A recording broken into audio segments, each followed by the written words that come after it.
but this is the device. You're going to take this portion and put it into the hole. So you'll open your door, place that in the hole,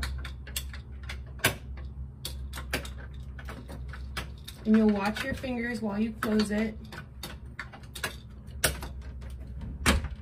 Just like that. You're going to take this circular piece, put it in the triangle.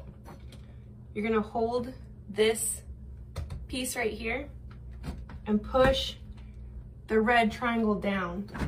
My door is not locked at all and I can't open it.